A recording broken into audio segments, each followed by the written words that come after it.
Então, dando boas-vindas a todos e a todas, nós teremos a apresentação do nosso também estudante Pedro Alencar, Pedro Henrique Alencar. A apresentação que a gente deseja, né, que seja uma apresentação dinâmica, né? Então já conversei aqui com o Pedro, né? Fiquem à vontade para fazer perguntas aqui no chat. Aí, se tiver algum elemento que necessitar uma discussão maior, a gente pode abrir o microfone para fazer essa contribuição. De forma que seja uma apresentação, uma forma de aula, né? A aula, quando a gente tem dúvida, a gente pergunta. Essa aula, esse evento, né, a contribuição aqui do Programa de Pós-Graduação em Engenharia Agrícola da Universidade Federal do Ceará, tendo o apoio dos grupos Hidrosset e do programa do Pedro Alencar, engenheiro civil formado pela Universidade Federal do Ceará, tem mestrado também aqui na Universidade Federal do Ceará, no programa de pós-graduação em Engenharia Agrícola, orientado pelo professor Zé Carlos Araújo. E hoje está matriculado, fazendo doutorado aqui também no Departamento de Engenharia Agrícola da Universidade Federal do Ceará, mas com um estágio na Alemanha. Então, ele tem um pé aqui e um pé lá na Universidade Técnica de Berlim. Acho que a próxima semana vai estar lá, né? 3 semanas. 3 semanas. Dentro de uma estratégia daqui, a gente está trabalhando, está trabalhando no duplo diploma. É uma estratégia interessante para os alunos de pós-graduação, uma oportunidade de ter um diploma para o Brasil e também na União Europeia. Então, vamos dar início. Eu vou pedir a todos, né, que mantenham microfones ligados, a menos que fazer uma colocação. Vai ser gravada a apresentação. E eu passo, então, ao Pedro para que dê início à sua apresentação. Obrigado. Tenho que agradecer principalmente a você, né, pela disponibilidade e contribuir com todos nós. Imagina. Eu que agradeço. É um prazer estar aqui contribuindo para o programa. É um programa que eu sempre falo que me recebeu com muito carinho depois de eu ter feito, né, só de eu ser engenheiro civil e ter chegado lá no departamento ligado à agronomia, que muitas vezes parecem áreas bem distintas. E também tive fora da universidade por bastante tempo, antes de voltar para o mestrado, e fui muito bem recebido. É quase uma segunda casa para mim. É como uma segunda casa para mim, né? E hoje eu estou, como o professor Denise falou, eu sou regularmente matriculado tanto na UFC como na Universidade Técnica de Berlim, para o meu doutorado em duplo diploma. Isso já está finalizada a burocracia, que foi bem trabalhosa, mas eu espero também que as próximas pessoas que vierem depois de mim não tenham tanto problema, porque a burocracia já está resolvida. Então, pelo menos eu pude contribuir com alguma coisa. Na nossa... esse tema, né, do ERA 5, eu acho que é um tema novo, então acredito que poucas pessoas aqui, de fato, tenham trabalhado, até por ser um curso introdutório, se você já tiver trabalhado com o ERA 5, talvez esse curso não seja, de fato, interessante. Ele é um curso introdutório para a gente entender o que é o ERA 5, né, para que ele funciona, onde eu posso implementar essa ferramenta, né, esse banco de dados. Porque, em resumo, o que o ERA 5 ele é um banco de dados climatológicos em escala global, que a gente pode utilizar quase que em tempo real. Bom, então acho que para a gente não se alongar, eu vou começar a apresentação. Lembrando que se você tiver alguma dúvida, desliga o microfone, pode perguntar e a gente vai tentar respondendo essas dúvidas ao longo da apresentação. Quando não tiver com uma dúvida, mantenha o microfone desligado também para evitar ruídos e tal, para todo o resto do pessoal que está escutando. Bom, então vamos começar. Está todo mundo vendo a tela compartilhada aqui, a capa da apresentação, eu espero, né? Bom, meu nome é Pedro Alencar, o nome da nossa apresentação de hoje é a Introdução ao ERA 5. Como eu já falei, eu sou aluno lá da Universidade Técnica de Berlim, no departamento de Ecohidrologia. Sou também aluno do Programa de Pós-Graduação em Engenharia Agrícola e membro orgulhoso do grupo de pesquisa Hidroced. Tem vários colegas aqui do grupo Hidroced e, bom, é também um grupo maravilhoso. Deixa eu passar aqui. Bom, então, o que é esse ERA5? Primeiro vamos começar pelo ERA. O ERA é um acrônimo, né, é uma sigla para o ECMWF, Reanalysis, né? E esse ECMWF é o Centro Europeu de Média Distância em Previsão do Tempo. Digamos assim, que é um instituto intergovernamental da União Europeia, fundado em 1975. Né? E aí esse então, vem de ECMWF, e o RA é de Reanalysis. E o 5 é porque é a quinta base de dados que é produzida por esse grupo, com esse intuito de você ter uma base de dados climatológicos global. A gente vai entrar depois em detalhe no que é essa reanálise, que é tão importante dentro do contexto do ERA5. Aqui embaixo tem uma linha do tempo, onde eu tenho um primeiro modelo de 1979. Na verdade, o modelo era de 1980 e cobria apenas o ano de 1979. Foi meio que um teste, um beta para a primeira versão, para a segunda versão, que veio logo depois, que é o ERA15, que cobria um período de aproximadamente 15 anos. Depois tivemos o E40, que já cobria um período bem longo, de 57 a 2002. Depois o ERA Interim, que estava sendo atualizado até agosto de 2019. E ainda em 2019 foi lançado o ERA5, com várias melhorias frente ao ERA Interim, cobrindo o período de 1979 até o presente. Né? O ERA5, então, ele tem essa linha do tempo, e ele é formado por uma família de dados, uma família de bancos de dados, que começa, hoje o que está disponibilizado para a gente são essas trechos aqui da seta azul e da seta verde. A seta azul aqui é o que a gente chama de ERA5, que tem disponibilizado dados horários de 1979 até o presente, certo? São dados horários. Então, eu tenho lá disponibilizado, a partir dessa reanálise, quanto choveu numa específica hora, num específico dia, de 1980, em um determinado pixel. O dado ele é pixelado. Né? E a gente tem o ERA5 Land, que é uma nova reanálise com uma melhoria da resolução na superfície seca da Terra, né? Nos lugares onde, para nós aqui que estamos nas ciências ambientais, na agronomia, na geologia, na geografia, talvez seja bem mais importante, a gente está interessado mais nas informações na Terra seca. Então, esse banco de dados ele é até mais interessante porque ele disponibiliza uma resolução 10 vezes, aproximadamente 10 vezes melhor do que 7 vezes melhor do que a resolução do ERA5 aqui antes. E aí eu tenho 2 pacotes que estão para ser liberados, que são esses trechos em amarelo, cobrindo de 1950 até 1978 ou 1980 para o ERA5 Land, que vão dar para a gente uma quantidade de dados muito significativa. A gente vai conseguir fazer análise, por exemplo, para quem trabalha com mudanças climáticas, você vai ter aí um período de mais de 70 anos para fazer as suas análises, né? Ou para você tratar dados históricos de precipitação ou de escoamento. Isso se torna uma plataforma ainda mais poderosa como uma ferramenta de pesquisa. Né?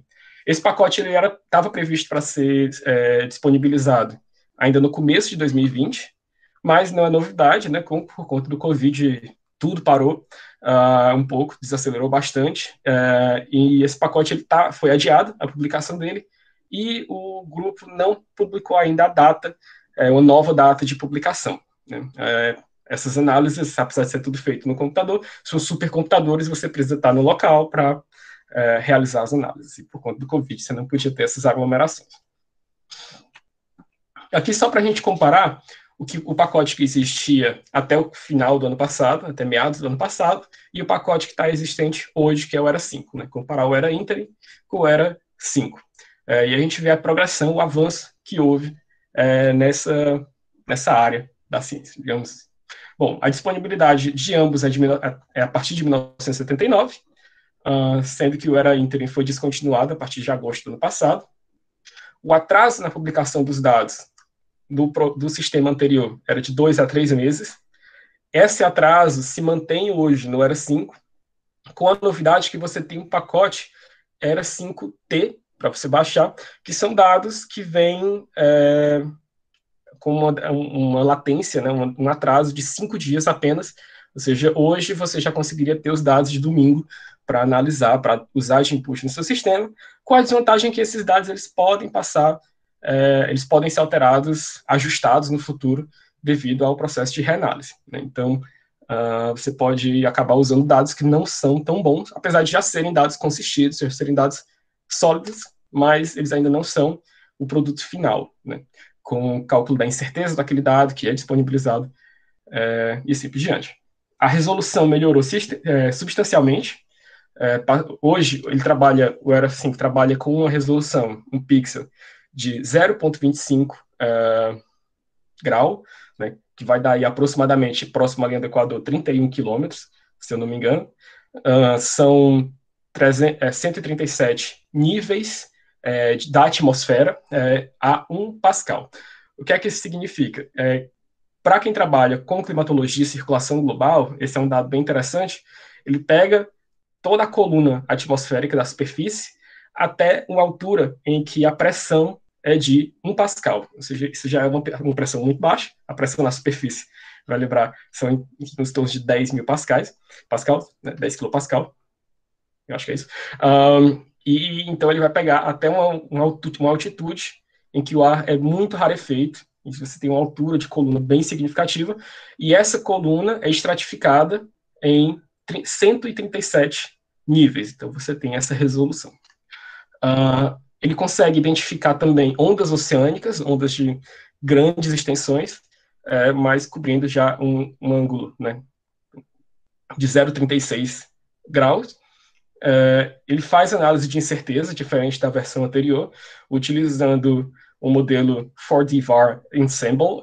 Esse 4D-VAR Ensemble ele faz parte também do processo de reanálise, em que você vai pegar dados de toda a superfície terrestre, então você cobre 3 dimensões, mais a dimensão temporal, por isso 4 dimensões, e você faz uma análise ajustando e combinando esses dados. A frequência do output, basicamente, é a resolução temporal do dado de saída de 1 hora, e ele tem uma ferramenta, tem um pacote de dados dedicado para a superfície seca, que é a Hora 5 Land, que a gente falou, que tem uma resolução de 0,1 grau, ou aproximadamente aí uns 9 quilômetros, acredito. Eu fiz essas contas aqui rapidinho. Bom, e aí para nível de comparação, a gente tem aqui essa figura que foi no tufão Halong, no leste asiático, e a comparação da resolução que a gente tem usando o pacote anterior e do pacote atual. E aqui a gente consegue ver uma distinção dos dados e da resolução, da quantidade de informações que você consegue obter com o novo modelo. E aqui exatamente o horário, porque os dados são horários. Bom, a reanálise, né, eu estou indo rápido, o tempo está legal. Bom, essa parte é bem introdutória. Bom, o processo de reanálise, ele consiste em você captar uma quantidade massiva de dados, dos mais diversos, e utilizar modelos estatísticos e modelos climatológicos também, para ajustar esse modelo em regiões onde você não tem esse dado.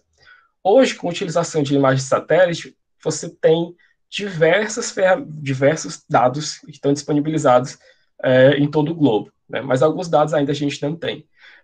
Para a gente, por exemplo, para pegar uma coisa que é bem próxima da nossa área, se a gente pensar em termos de precipitação, no Ceará a gente está razoavelmente confortável, se a gente quiser saber a precipitação diária, né?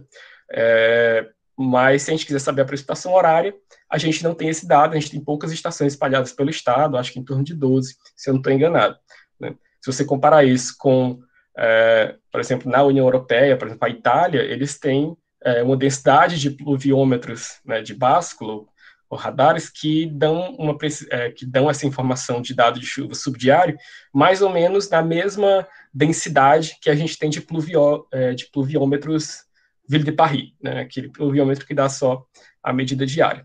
Então, com isso, usando o ERA5, eu consigo ter esses dados disponíveis, né? E se eu for para regiões mais extremas, né, eu entrei em contato com o ERA5 através da minha orientadora lá em Berlim, a Eva Payton, e ela trabalha muito com enchentes no leste da África. E lá você tem países que não têm pluviômetros, você não sabe nem quanto choveu, ou você não sabe qual é a temperatura naquele país, porque esses dados eles são inacessíveis. Então, uma das vantagens aí do ERA5 é tornar esses dados acessíveis através dessa reanálise, onde eu pego uma quantidade massiva, aqui em torno de 24 milhões de novos dados por dia, né? E aqui esse dado, ele não é tipo uma leitura de chuva horária, mas sim uma imagem de satélite, uma outra imagem de satélite, uma imagem de radar, um relatório de estação meteorológica, cada isso é um dado. E hoje a gente consegue 24 milhões desses diariamente, que possibilitam você montar um sistema bem preciso. Para os dados mais antigos, você vai voltando no tempo, você vai tendo cada vez menos dados, né? Então, eu sou um usuário, eu não sei exatamente como esse processo de reanálise é feito, mas o grupo ele garante uma boa qualidade desses dados até aquele período de 1950. Né? Então, eles garantem que mesmo você tendo menos dados naquela época, eles conseguem manter a qualidade do dado com a incerteza controlada. Logicamente, os dados mais modernos devem ser mais precisos. Bom, e aí, como eu já falei, esses dados eles são dos mais diversos. A gente tem os satélites, os radares e as estações climatológicas, que são dados convencionais para a gente que trabalha já, são bases de dados normais, mas eles também têm acesso a outras bases de dados que são menos convencionais, como sensores que estão a bordo de aviões comerciais, que ficam medindo pressão, boias marítimas e embarcações. São dados que às vezes eu nunca trabalhei com esse tipo de dado, acho que pouca gente também. Bom, então, essa reanálise, ela funciona a partir de uma coleta massiva de dados de vários sistemas e um modelo detalhado de circulação global e de processos climáticos e climatológicos dentro da nossa atmosfera.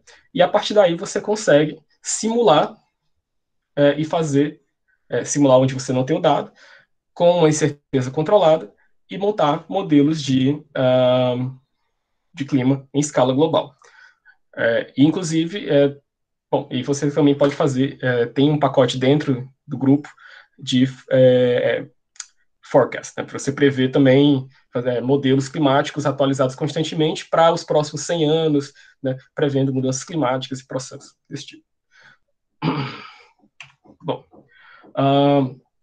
eu vou ter, dentro do ERA5, vários pacotes de dados, ele é uma grande biblioteca, e para a gente poder utilizar, eles organizaram essa biblioteca em bibliotecas menores, para facilitar a gente encontrar os dados que a gente realmente quer, dependendo da nossa aplicação. No total, eles têm, essa lista aqui são 11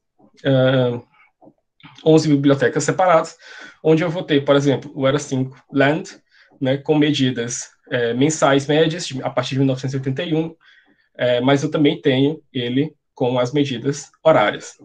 E aqui eu vou tendo uma descrição exatamente do que é cada uma das coisas. Só para eu mostrar aqui, vou dar um tab. Bom, esse aqui é o site do... Está todo mundo conseguindo ver a minha tela do Google Chrome? Aqui? Sim, ótimo. Bom, eu vou dar um zoom aqui maior para facilitar a visualização. Aqui eu tenho, nesse site, que é do CDS, da Copérnicos, eu tenho todos os datasets aqui. Eles disponibilizam não só os datasets do ERA5, mas muitos outros bancos de dados. Mas se eu procurar aqui por ERA5, ele vai me dar exclusivamente aquela lista que eu apresentei lá nos slides, né? Os mesmos 11 resultados. E aqui eu posso clicar para entrar no processo de download que eu vou mostrar daqui a pouquinho. Bom, vou mostrar agora. Então, para baixar, você acessa esse site. Se você quiser fazendo agora no seu computador, é cds.climate.copernicus.eu. Basta acessar esse site. Acho que eu posso. Posso também pegar e colocar no chat. Eu acho que é mais fácil. Pronto, o Vinícius já tinha colocado. Obrigado, Vinícius. Bom, a primeira coisa que você tem que fazer é criar um login e senha no site. Você precisa estar logado para fazer esse download. E para fazer o download, você tem duas opções, depois que você selecionar as suas ferramentas, certo? Você tem a forma fácil e um pouco lenta, e tem a forma rápida, mas que para começar é um pouco mais difícil, certo? Pelo tempo da aula e até, bom, eu acho que seria muito difícil eu explicar a forma difícil aqui. Então eu vou mostrar a parte fácil, e de repente, num outro momento, eu posso gravar um vídeo ou alguma coisa assim, para mostrar como você baixa usando API de Python, que aí você faz um programa e você baixa vários arquivos. Né? Bom, depois que você faz o seu login, você pode escolher aqui qual o produto que você quer. Vamos supor que a gente quer pegar o Era 5 Land, né? Com dados horários, a partir de 1981. Esse é um dos pacotes. Aqui ele está mostrando a área que ele está disponibilizado, ou seja, basicamente toda a área seca da Terra. E aqui ele vem mostrando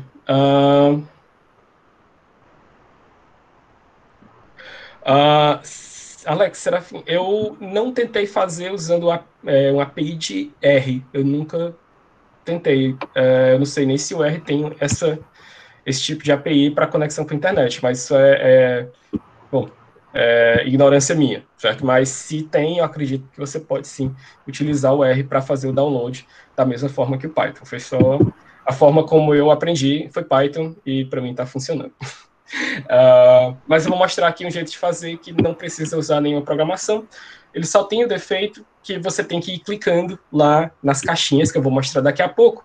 E esse clicar nas caixinhas, ele pode se tornar lento quando você tem que baixar muitos dados, certo? Que é uma coisa que eu ia falar mais na frente, mas o pacote total do Era 5 hoje, ele tem algo em torno de 7 petabytes de dados, cobrindo esse período de 1979 até o presente. E aí, com a extensão, ele vai para algo em torno de 10, 11 petabytes. Mas você só pode baixar de 30 em 30 megabytes. Isso deve ser algum problema que eles têm de conexão mesmo, para garantir que você tem um fluxo razoável de dados, né, do servidor deles. E talvez também para evitar que alguma pessoa vá lá e baixe 500 GB de dados sem de fato estar precisando, só porque está a um clique de distância. Eu acho que talvez tenha sido essa a ideia deles, mas você só pode baixar de 30 em 30. Então, se você quiser trabalhar, por exemplo, com dados de temperatura, precipitação e velocidade de vento no Nordeste inteiro, você vai ter que baixar aí, durante um período de 30 anos, você vai ter que baixar aí algo em torno de 100, 150 arquivos, certo? Bom, mas voltando aqui no site, aqui ele me dá algumas informações básicas, né, como, por exemplo, a resolução, a escala, a disponibilidade dos dados, a escala temporal, a cobertura temporal, e fala sobre alguns dos parâmetros que depois ele descreve aqui embaixo.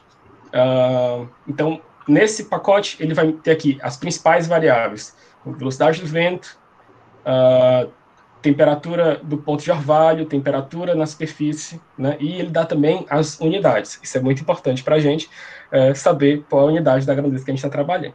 E assim por diante. Você tem aqui uma lista muito, muito longa com todas as variáveis que estão disponíveis. E essas aqui são só as principais. Eu tenho ainda algumas mais. Se eu vier aqui para cima e colocar em Download Data, eu tenho aqui listado de novo todas essas variáveis. E o que eu posso fazer aqui é selecionar as que eu quero. E eu faço isso simplesmente clicando. Então vamos supor que eu quero saber a temperatura a 2 metros da superfície e quero saber a precipitação. Cadê aqui? Você vê que ele também já dá alguns índices de vegetação. Não posso... Aqui, não. Aqui é evaporação. Aqui. Precipitação total. Tá? Se você tiver alguma dúvida, você sempre pode voltar aqui na página anterior. E, por exemplo, a gente costuma utilizar precipitação em milímetro. Mas a gente sempre tem que garantir que a gente está trabalhando na mesma unidade do programa. E precipitação aqui ele me dá em metros. Né? Então, quando eu estiver trabalhando depois com o dado, eu tenho que me lembrar que se eu for usar alguma equação ou mostrar esse dado em milímetro, eu tenho que fazer essa conversão. Da mesma forma, a temperatura ele me dá em Kelvin, então eu também tenho que garantir que eu estou colocando na temperatura correta. Né? Cadê? Aqui. Bom, então eu posso clicar aqui, depois eu venho, ele me dá aqui a lista de anos e eu posso escolher quais anos eu quero selecionar. Vamos supor que eu quero selecionar todos. Depois eu posso selecionar aqui os meses, né? Vamos supor que eu quero fazer uma análise só de janeiro, eu quero saber como é a cara da precipitação da temperatura em janeiro. Eu poderia escolher só janeiro, ou se eu quiser fazer sobre o ano todo, eu marco tudo. Da mesma forma, os dias. E lembrando que aqui eu tenho um dado horário, ele me dá também os dados horários. Aqui é importante lembrar que esse dado horário, ele me dá em relação ao meridiano de Greenwich. Né? Então, a 0 hora daqui é a 0 hora lá na Inglaterra, não é a 0 hora no local. Ele é todo referenciado com relação ao meridiano. Então, quando eu marco aqui 0 hora, na verdade aqui já é 4 da manhã, né? Aproximadamente. Bom, e depois eu posso escolher a região que eu quero baixar esse dado. Eu posso baixar aqui eu posso pegar do planeta inteiro, ou posso pegar uma sub-região. Uma pequena desvantagem que eu vejo aqui no Era 5 é que você só pode baixar dado de um retângulo. Você não pode baixar... Se eu quisesse pegar, por exemplo, um estado como Piauí, que ele tem um formato um pouco diagonal, eu acabo tendo que pegar uma área muito maior e vários pixels que não são do meu interesse, porque eu não tenho a opção de fazer um upload de um shape e baixar exclusivamente aqueles pixels que eu quero. Eu tenho que baixar uma cena inteira, sempre na forma de um retângulo. Mas aqui eu posso colocar as coordenadas, né? Vamos supor que eu quisesse trabalhar com Ceará, eu acho que é -2, menos 42, menos 36 e menos 9. Você pegaria uma cena do Ceará inteiro. Só para a gente fazer uma conta aqui, eu estou pegando de -2 a -9, eu tenho 8 graus, e de menos 36 a menos 42, eu tenho 5 graus. Como essa resolução é de 0,1 grau, no total eu estou pegando 400 pixels de dado, né, 400 pixels com essas informações de precipitação e de temperatura para baixar. E aí é onde a coisa fica, você tem que saber exatamente o que você quer para você dimensionar esse download, porque se eu pegar agora e simplesmente clicar para baixar, eu vou receber uma mensagem dizendo que eu não posso baixar esse dado porque eu pedi muita informação. Eu estou pedindo dados de 81 a 2020, ou seja, uns 40 anos, 365 dias, 24 horas por dia, duas variáveis, 400 pixels. Estou pedindo uma quantidade muito grande de dados que não cabe em um arquivo só. Aqui.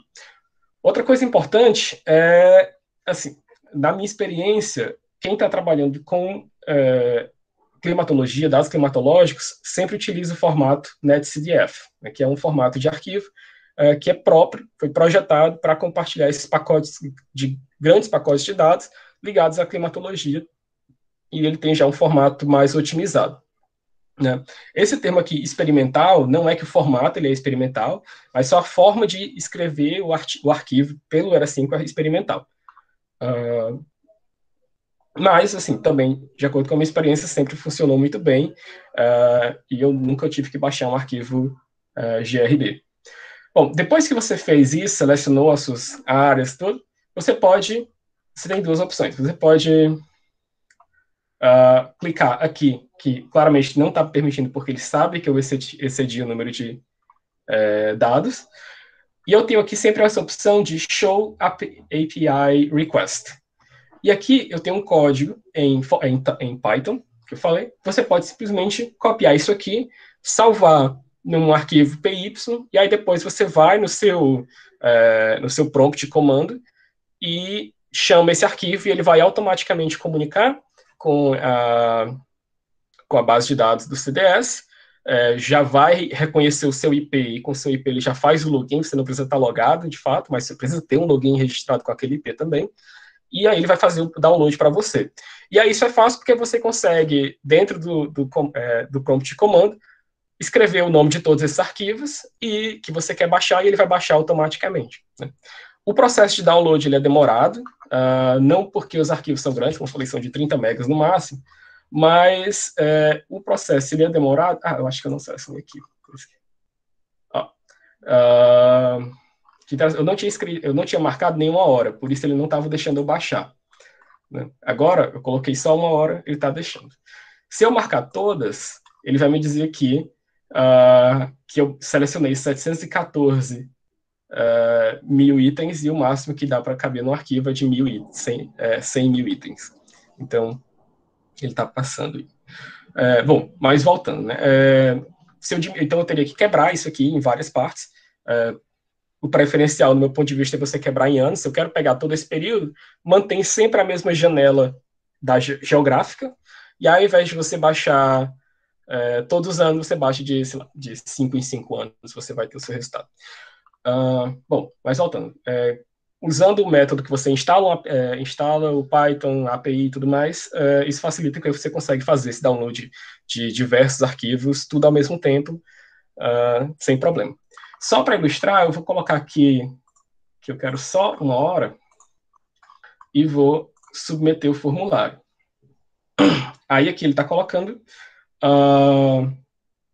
ele vai entrar primeiro numa fila lá no servidor do CDS, e depois de um tempo ele vai me permitir vir aqui e baixar. O download ele não é automático, ele primeiro entra no banco de dados, consulta se o seu IP está correto, depois ele vai pegar aquele pacote que você selecionou e vai salvar em um arquivo separado temporário, você tem que ir lá e clicar para baixar. Isso aqui foi o que eu fiz ontem. Esse processo demorou aqui, no caso, de 15 minutos, pode demorar mais ou pode demorar menos, isso realmente varia muito. E depois que ele termina, você clica em download. Como eu baixei ontem, ele não fica por muito tempo, você tem que voltar aqui e clicar. Isso eu nunca tinha tentado baixar depois de 24 horas, né? Mas, na verdade, depois de 48 horas. Então, ele não fica mais disponível, você tem que ficar de olho para você lembrar de baixar, né? Que é outra desvantagem. Se você fizer no processo automatizado, você não precisa se preocupar com isso, ele já baixa o arquivo e já salva no mesmo diretório onde está o arquivo .py que você utilizou. Eu botei um link na apresentação, que eu vou disponibilizar depois, ensinando como você utilizar essa API. No site do SMWF, quem é responsável, de fato, pelo ERA 5, eles têm esse site e tem esse setor do site deles que é o How to Articles, né? Então, são os artigos de como fazer, e um dos primeiros itens aqui tem como baixar e como instalar essa API do CDS no seu computador para você utilizar. E aqui ele explica passo a passo, bem simples, como fazer, né? Mas você precisa primeiro instalar. No caso aqui, eles só falam do Python. Então, Alex, talvez só possa no Python, certo? Como eles não deram nenhuma descrição aqui sobre R, não sei dizer, acredito que só possa ser no Python, né? E eles, inclusive, já dão a dica aqui de usar o Anaconda. Eu tentei fazer sem utilizar o Anaconda e não consegui, e quando eu usei o Anaconda, ele resolveu também bem rápido. Desculpa. Bom, essa é a forma de baixar o arquivo, certo? Alguém tem alguma dúvida sobre formato, sobre como selecionar, o que é que tem lá? Alguma dúvida? Fala, Pedro. Oi, Ítalo. Tudo bom, cara? Tudo jóia. Obrigado aí pelo curso, né? Muito bacana mesmo. Estou ficando impressionado com a quantidade de dados que são possíveis aí. Cara, só a minha dúvida é a questão do formato que sai esse arquivo. É TXT? Como é que é o formato? O arquivo, ele sai nesse formato .nc. Deixa eu voltar aqui na apresentação, aqui eu... bom, tá aqui. O formato que ele sai, se você selecionar lá o netcdf, ele vai sair nesse arquivo que é o .nc, que é um formato padrão para esse compartilhamento de dados climatológicos, né? Quando você abre, eu até deixei salvo aqui no site, quando você pega esse arquivo, leva para o R ou para o Python, né, porque você não consegue visualizar o dado num TXT. O dado ele não fica no formato, porque primeiro ele é um arquivo multidimensional, né? Você tem coordenadas x e y, né, posição no grid. Você tem uma temporal também, então você tem várias camadas de dados, e você tem o dado de fato naquele ali. É como se você tivesse uma... não é tupla, não, é um... Esqueci o termo que a gente utilizava. Bom, tem um termozinho que a gente usava lá na engenharia, que é quando você tem um vetor de múltiplas... Tensor? Um tensor, exatamente. É como se fosse um tensor. Você tem 4 dimensões. Tá? Mas eu até já deixei aqui separado. Quando você leva isso para o Python ou para o R e utiliza as ferramentas, que eu também já vou mostrar quais são, para visualizar, isso é a cara, quando você chama aquele arquivo, essa é a cara que ele tem. Ele só me diz aqui o tempo de duração do arquivo, quando ele começou, quando ele terminou, qual o nome da variável. No caso, isso aqui é um exemplo na internet, Near Surface Air Temperature, então a temperatura do ar próximo à superfície. Ele me dá aqui a unidade, me dá o intervalo onde esse dado é válido, né? Ou seja, ele vale de 100 a 400 Kelvin. O tipo de dado é um dado médio, então provavelmente ele está utilizando aqui dados média diária ou média mensal. Bom, e aqui, por exemplo, o nome da variável que você vai utilizar dentro do seu programa, né? Ele salva automaticamente esse dado nessa variável, e aí você pode utilizar. Mas você não consegue visualizar esse dado direto como texto. O que você consegue fazer, por exemplo, no R, é você selecionar um trecho desse dado. Por exemplo, eu quero agora visualizar a temperatura em todo o meu grid para um dia, tal, horário tal. Aí você consigo exportar isso como uma planilha de Excel, ou um dado TXT, ou um formato que eu possa abrir isso, já abrir num QGIS, alguma coisa assim. Você pode já extrair num formato raster, por exemplo. Bom, mas essa é a cara. Eu dá aqui a extensão, bem explicadinho aqui. É interessante quando você utilizar sempre ler esse arquivo para você saber com o que é que você está lidando, né? Principalmente quando é a primeira vez. Depois que você já se acostumou com aqueles seus dados, aí você já sabe esticou até a próxima vez.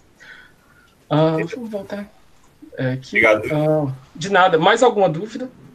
Eu vi que alguém escreveu aqui no chat. Baixando pelo Python, Ana Nascimento aqui. Eu usei o Hora5 baixando os dados pelo Python, utilizei 30 anos de dados, e quando fui abrir no Grades, dizia que não tinha dados. Por exemplo, se eu tivesse baixado 400, passo no tempo, mostrava 200, 200. Eu nunca tive esse erro, Ana, mas eu não sei dizer qual é o problema. E também não sei, quando você está abrindo Grades, eu não conheço essa ferramenta. Grades. Desconheço. Se você quiser falar alguma coisa, fica à vontade. Bom, então vamos continuando. Para manipular esses arquivos, a gente vai utilizar ferramentas específicas. Você não vai conseguir utilizar, como já falei, um Excel ou uma plataforma de análise de dados normal. Tá aqui, ela está respondendo que usa bastante na meteorologia. Eu não tenho experiência com ele, então não sei dizer qual tipo de erro pode ter dado. Desculpa. Eu trabalho sempre com o R, no meu caso, especificamente. Tenho a vontade de migrar para o Python, porque ele parece ser mais... a comunidade é bem forte do Python, então parece ser um processo natural, e você acaba conseguindo fazer algumas coisas mais rápido no Python do que no R. Então, meu conselho também é, se você for começar agora e tiver alguém que possa te aconselhar no Python, vá no Python. Eu comecei no R porque a minha orientadora lá trabalhava em R, e ela foi me passando os códigos e as coisas tudo em R, então fui pelo caminho mais fácil. No R, os pacotes que a gente mais utiliza são NCDF4, NCDF4 Helpers e o PCICT. São 3 pacotes de dados, pacotes de funções, que vão facilitar você a simplesmente importar esses dados. E sem esses pacotes, provavelmente você conseguiria fazer, só que daria muito mais trabalho. Outros pacotes úteis são Reader, Doppler, Raster, TableTime, Lubridate, que são ferramentas que vão ajudar você a plotar esses dados como raster, a organizar a série temporal também. Tipo, é muito mais fácil você usar esse pacote TableTime, e assim por diante. Essas são só algumas ferramentas. Para quem já trabalha em R, provavelmente já conhece alguns desses pacotes. Acho que era só com a mudança dos dados disponíveis, diversos estudos e análises podem ser realizados nas mais diversas áreas da ciência da Terra. Resumindo, ele é um pacote de dados muito grande, que tem uma diversidade de dados enorme, e aí possibilita a gente fazer várias coisas. Obviamente não é perfeito, você tem incertezas dentro desses dados, mas elas são mensuráveis também. E no nosso caso, eu vou mostrar agora aqui um pequeno trabalhozinho que eu fiz, no Era Assim, que foi o meu primeiro projeto. Foi basicamente o que eu fiz para provar para a minha orientadora que eu já estava sabendo mexer razoavelmente, não era assim. Você pode fazer essa análise de consistência e análise de incerteza por você mesmo também. Se você tiver o dado na região, dependendo de onde você está, talvez você não tenha, você vai ter que confiar na incerteza apenas que é disponibilizado pelo Era Assim. Esse estudo que eu fiz, que eu vou mostrar, é análise de secas na bacia do Rio São Lourenço, que fica no Mato Grosso. Nesse estudo que eu fiz, foi basicamente analisar qual é o padrão de secas que tem acontecido lá, como isso tem mudado ao longo do tempo, analisando temperatura e precipitação. Aqui a região que eu trabalhei, esse polígono preto, foram os dados que eu baixei no Era 5. A bacia do São Lourenço, ela é aqui tudo, pegando isso aqui um pouquinho. Isso aqui basicamente era a região onde a gente tinha mais dados, que é do Tenente Amaral, é uma região com forte agricultura, próxima a Cuiabá. Aqui eu consegui baixar e plotar rapidamente os dados de precipitação média e variação da temperatura média, máxima e mínima mensal.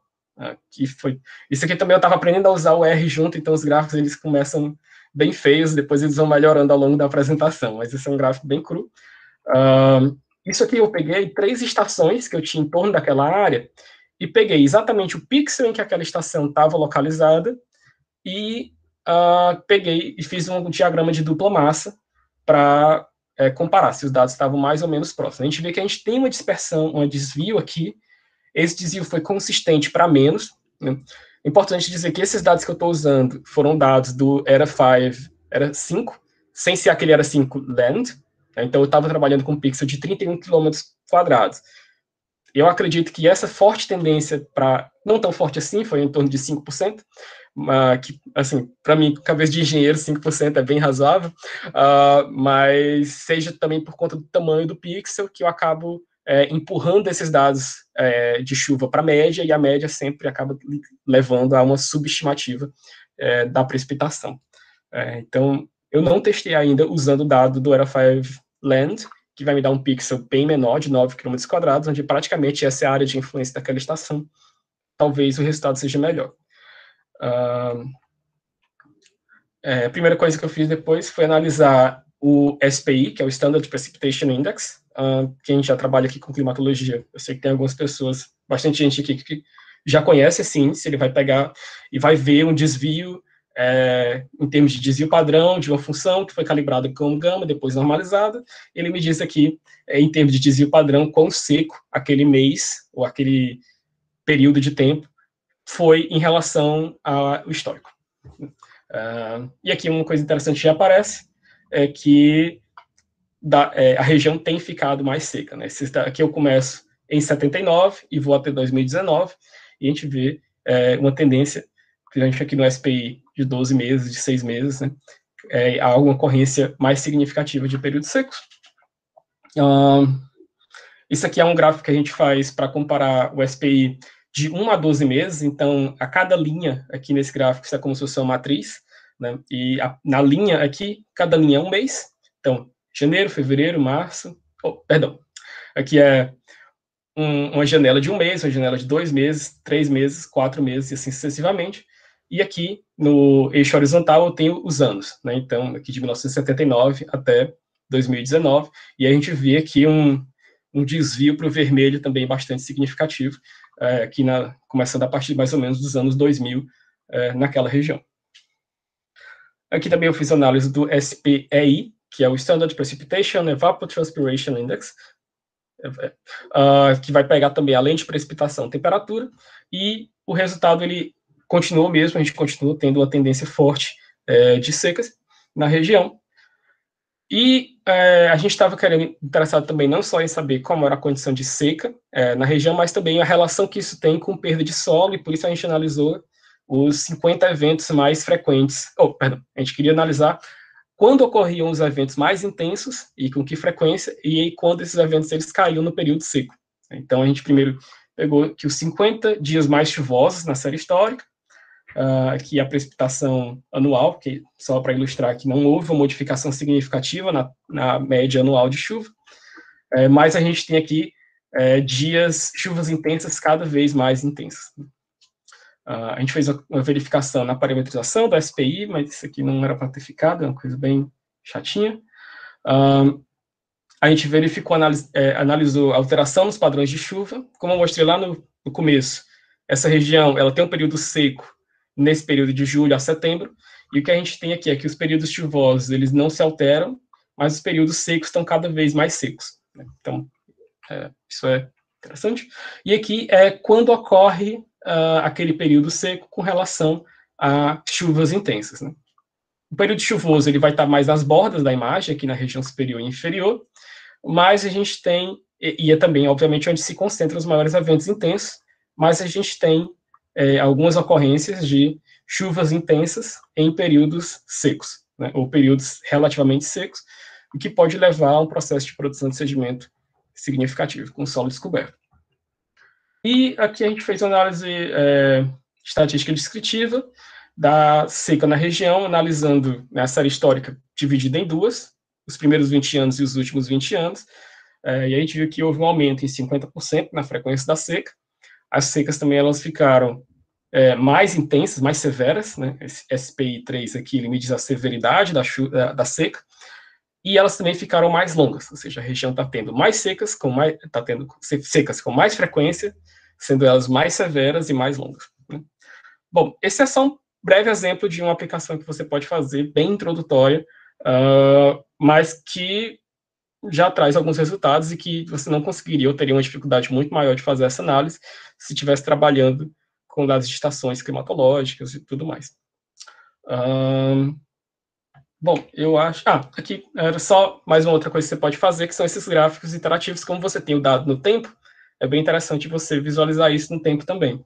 Aqui é o SPI 3 para julho e aqui para janeiro, ou seja, é o mês mais seco e o mês mais chuvoso, e a gente vai comparando aqui como cada vez, ao passar dos anos, a região vai ficando, tendo mais frequência de áreas vermelhas, né, que são áreas com um SPI mais baixo, mais negativo.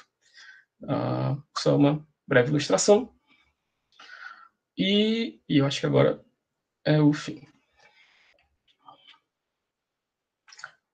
Aqui eu coloquei algumas referências, e é isso. Era isso que eu tinha para apresentar. A gente tem ainda mais uns 10 minutinhos, e quem quiser tirar dúvida, fica à vontade. Muito bem, legal. Essa possibilidade, né, de ter acesso a esses bancos de dados, com certeza abre aí a possibilidade de aplicações, né, e diferenças e análises e resultados bem interessantes, né? Uhum. Nós temos Pode falar.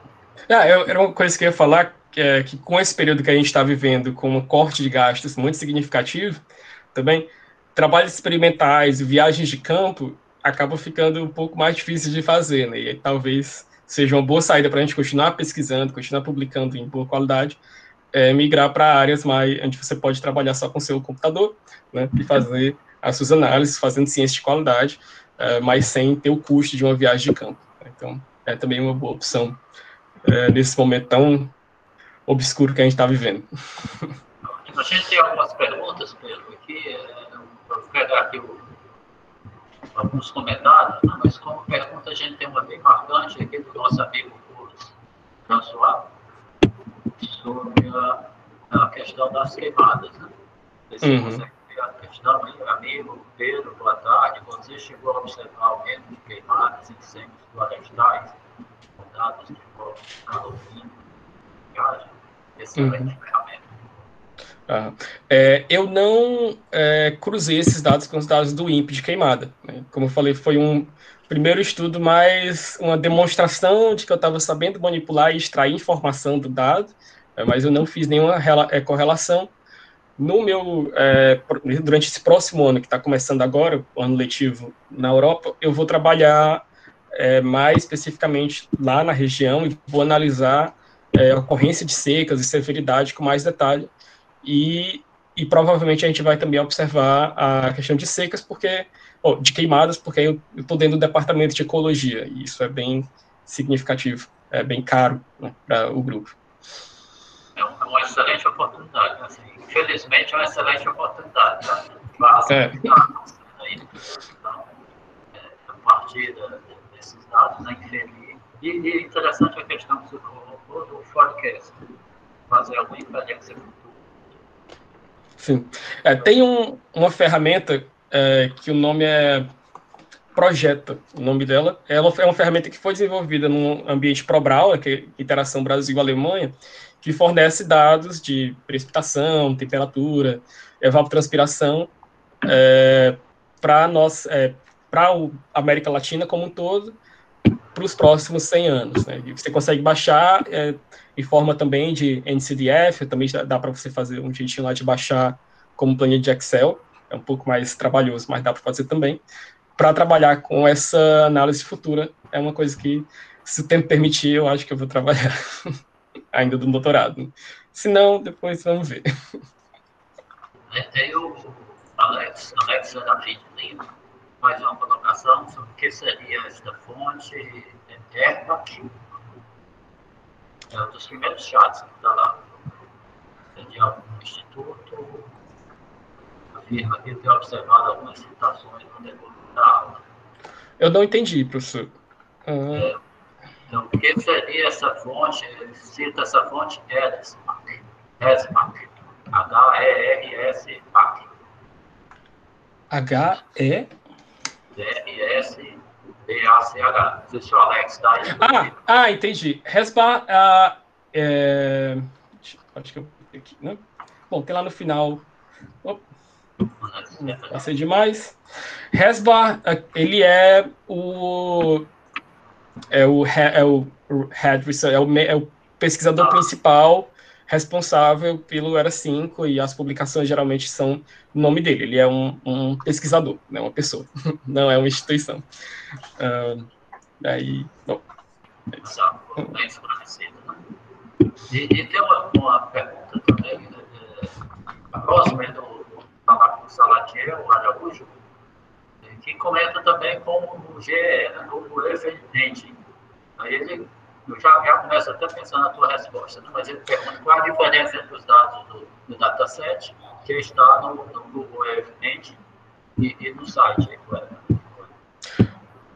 Eu nunca usei o Google Earth Engine, eu tinha vontade de utilizar muito para rodar algumas coisas mais pesadas usando o computador do Google, mas eu não sei te dizer exatamente a diferença. O que eu sei, assim, em termos de vantagens de usar o ERA 5 é você ter um controle da incerteza. Né? E na engine do Google, eu acredito que eles não fazem esse tipo de análise, eles disponibilizam o dado bruto e você que é responsável por consistir esses dados e tudo mais. Pedro, quando você fala do reanálise, né? E até você aplicou lá os dados para uma região, tem algum processo de validação desse dado? Tem. O que eles fazem é pegar essa quantidade de dados, né? E como eu falei, eu não sou especialista nisso, eu não sei exatamente como funciona, eu tenho alguma leitura sobre, mas o que basicamente eles pegam é comparar os dados e fazer um cruzamento. Então, se você tem um dado de uma estação climatológica, por exemplo, naquele horário, está dizendo que choveu um valor muito absurdo de chuva, vamos dizer, está com um valor lá explodido, e ele vai pegar dados de radares ou dados de satélites que vão ver, naquela região não tinha uma massa de nuvens para possibilitar isso. Esse tipo de análise que eles fazem. Provavelmente sendo que vai botar um flag no dado, né? Observação, para você ficar dentro que aquele dado pode não ser correto. Isso, mas quando eles disponibilizam o dado no final, esse dado ele já está consistido, ele já está validado e está pronto para ser usado. Né? Por isso que esse processo demora de 2 a 3 meses, da captação do dado para a publicação final. Você tem essa latência e é um processo contínuo, obviamente não é manual, você tem, né, vários computadores e algoritmos de inteligência artificial fazendo isso também, mas o produto final, ele é já consistido, né, sólido, digamos assim, está bem preparado para ser utilizado, e com uma análise de incerteza. Eles te dizem qual é o nível de incerteza daquele dado para você levar em consideração quando você estiver, por exemplo, alimentando esse dado no modelo, numa calibração, numa validação. Não, aí o Alex também pergunta, você já comentou, né, sobre a questão do R, né, script, né, para fazer essa busca de dados. Também não fazer no R. Nós estamos na mesma situação aqui, que até a Ana colocou aí embaixo, né, você colocou, que a gente já tem um esforço bem interessante no R. Está pressionado cada vez mais também para ir para Python. Então, é inevitável, né? Isso. Até do ponto de vista profissional, assim, se a pessoa depois quiser sair da universidade e trabalhar numa empresa, o Python, se você quiser continuar na análise de Big Data, né, que é um mercado que está bem na moda agora, você vai entrar na empresa e vai usar Python. Assim, pouquíssimas empresas usam o R de forma profissional. Então, é até mais interessante para o aluno também, para a gente, usar o Python, né, se for possível. Vou logo na academia em relação a isso. A Ana Nascimento fez aquela pergunta lá dos dados, né, de 30 anos. Você já comentou. Depois o Bruno fez uma observação, né, que para dados climatológicos em CDF há conversões e padronizações, né, que ele cita aqui o Cairo. Um link para essa padronização. Que é interessante, quando a gente trabalha com banco de dados, né, com grupo de dados, você precisa estar atento a essa forma de padronização, especialmente quando você não é um usuário, você precisa explorar mais os dados, você precisa escrever um script ou um programa em C, né? Então você precisa entender como é que esses dados estão organizados, qual o padrão, né, em termos de bits e bytes, em termos de como a estrutura do dado também está apresentada. Exatamente. Apresentando aí um link aí no chat, né? Com esse padrão. Ele também embaixo cita, né? Contribui também, formando um link, né, para quem trabalha com Windows, com a ferramenta, né, para visualização dos dados. Né? E ajuda muito interessante. quando você começa a botar dados em Python, né, que é lá do dado do GISS, lá da NASA. Né? Eu já tô... exato. Eu já salvei nos meus favoritos aqui para checar depois. Aí o Alex Serafim pergunta como obter o pixel da localização. Se é a localização do pixel, né? Essa é uma pergunta interessante. Aqui no...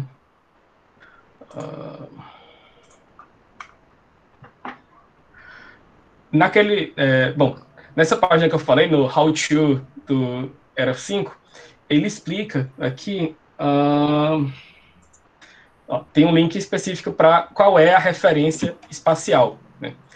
E basicamente o que ele vai dizer aqui é que o pixel, ele está sempre orientado, aqui é a visualização regular, mas no caso, o pixel, a coordenada dele está no centro a coordenada do pixel é a que está no centro. Então, se eu baixar o pixel que está na posição sei lá, 0, 0, né, o centro do pixel está no 0, 0. Então, acho que isso responde à pergunta. Né? Essa localização é feita pelo centro do pixel. Informação importante, na verdade, esse é importante. A Juliana Costa, né, está parabenizando aí, muito bom. E ela está voltando aí para o segundo dia. Né?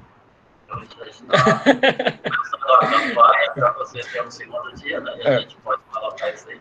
E trabalhar com os dados, né? E usar a experiência no R, né, para pegar um conjunto de dados e fazer uma aplicação. Né? Pode ser até dentro dessa lógica aí que o curso está colocando, né? Alguma coisa sim.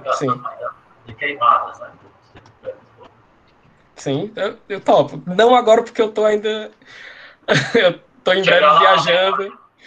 Desde eu chegar, tomar uma cerveja, comer um kebab, aí a gente... Você passar muito tempo de quarentena lá e você aproveita o seu tempo de quarentena para fazer essa aplicação. Mas legal. O Latiel, novamente, né? Parabéns, Pedro. Você já usou o dataset 5 no evento? Você falou que não, né? Uhum. Isso. Parabéns. Muitos parabéns para você. Obrigado. Obrigado, amigo. Conte conosco. Então, legal ter essa parceria, né, com o pessoal do banco. O Josivão pergunta a questão da validação. Se vocês fizeram a validação dos dados, acho que se refere a essa aplicação. Isso, que eu fiz a validação dos dados de precipitação, né?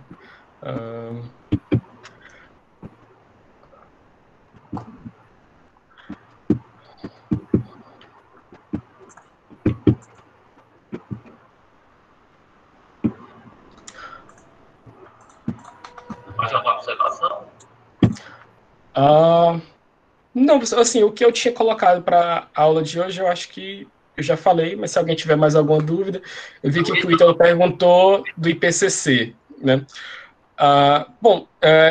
Eu nunca participei do painel, mas eu acredito que eles usem sim, eu acredito, porque o IPCC ele é um órgão muito sério, eles utilizam todas as ferramentas disponíveis, e eu acredito que eles utilizam também as reanálises, né? Lembrando que o ERA 5 ele não é a única reanálise, você tem outras, né, nos Estados Unidos, né, a agência climática deles tem a sua própria reanálise, essa é uma reanálise europeia, basicamente.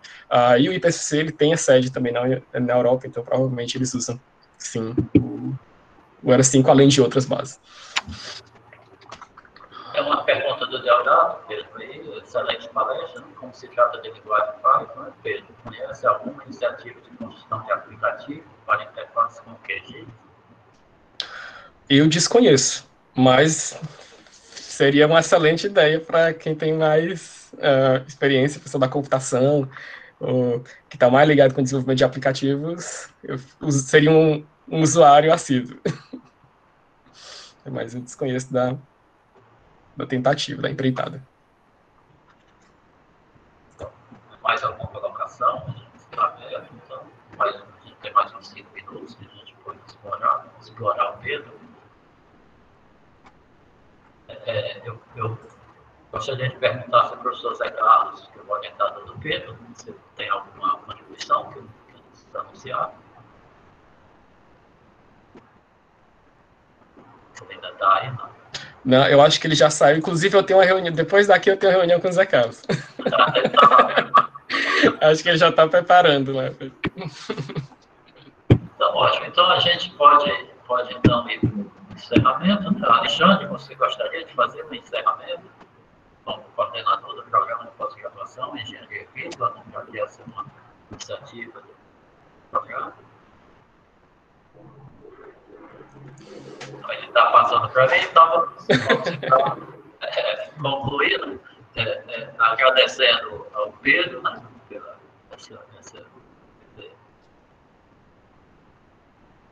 dividido com a gente essa primeira experiência, essa tentativa, esses trabalhos iniciais dele, e vai evoluir, né? está evoluindo, porque a gente conhece o potencial e a dedicação do Pedro.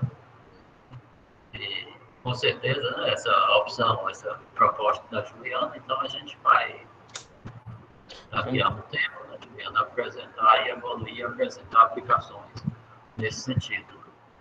Eu, por fim, né, eu agradeço a todos vocês, essa apresentação está sendo gravada, então vai ficar disponível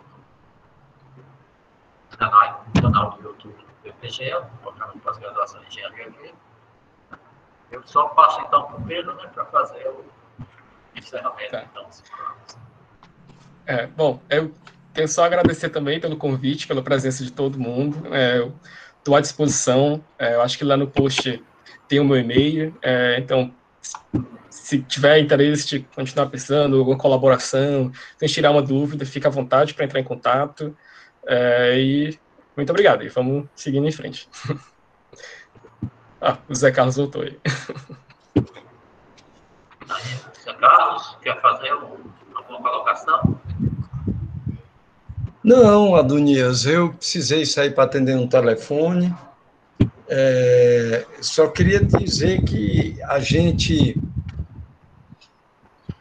eu, de certa forma, fiquei surpreso, né, com a rapidez com que essa revolução dos dados chegou, né? Isso muda muita coisa que a gente tinha, né? Por um lado, a gente agora não precisa de tanto esforço para conseguir os dados, por outro, aumentou nossa dependência tecnológica, né?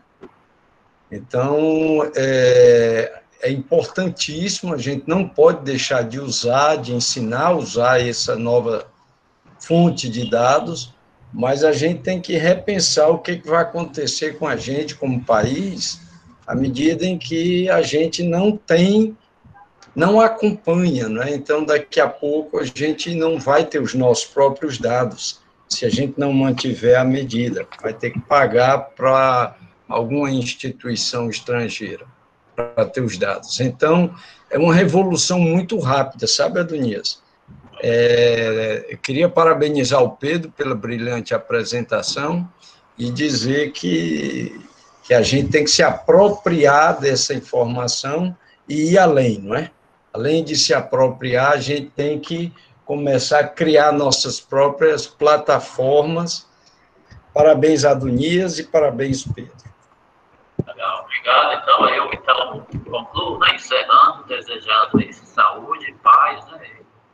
Fique em casa, né, se você puder. Um abraço a todos, um abraço a todos. Obrigado, Pedro. Valeu. Um grande abraço, pessoal. Abraço. Valeu. Tchau, tchau. Tchau, tchau.